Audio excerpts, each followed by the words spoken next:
TVN 한국교통방송입니다.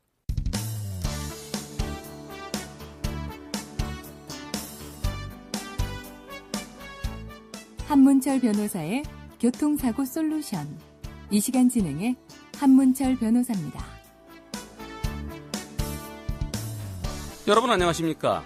출퇴근 중에 교통사고를 당하면 그게 상대편 보험사로부터 100% 손해배상 받을 수 있는 때도 있고요.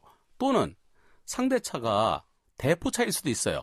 또 종합보험이 안 되는 차일 수도 있죠. 이런 경우에 제대로 보상을 못 받으면 혹시 산재로 보상받을 수 있을까요? 어떻게 생각하십니까?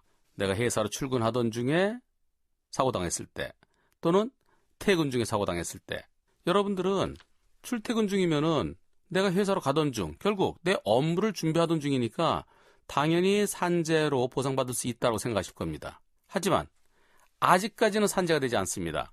2017년 12월 31일까지인데요. 올해까지는 출퇴근 중 사고는 산재에 해당되지 않고요. 다만 예외적으로 회사 통근버스를 탔으면은 그때는 그 버스 안은 회사 안이랑 똑같이 보는 거예요.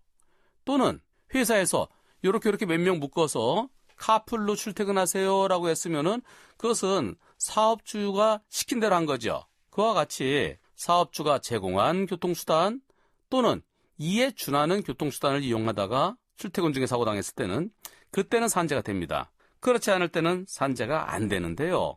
그런데 이건 좀 문제가 있죠. 회사에서 버스를 제공해서 타는 사람과 또 어떤 회사는 버스가 제공되지 않아갖고 두 회사 간에 종업원 간에 합리적인 차이가 있을까요? 그리고 또 어떤 사람은요, 바로 집 앞에 출퇴근 버스가 와요. 또 어떤 사람은 그 출퇴근 버스가, 통근버스가 쓰는 데까지 한 1, 2km가 떨어져 있어요. 그럼 거기까지는 어차피 자가용을 이용하든 걸어서 오든 다른 대중교통수단을 이용하든 해야 되겠죠. 집 앞에 있는 사람과 집에서 조금 멀리 떨어진 곳에 통근버스가 쓰는 사람과 합리적인 차별이 있을까요? 따라서 출퇴근 중에 통근버스와 또는 카풀이라든가 그와 같은 경우에만 산재가 된다는 것은 문제가 있죠. 어떤 문제가 있는지 다음 시간에 상세히 설명드리겠습니다. 고맙습니다.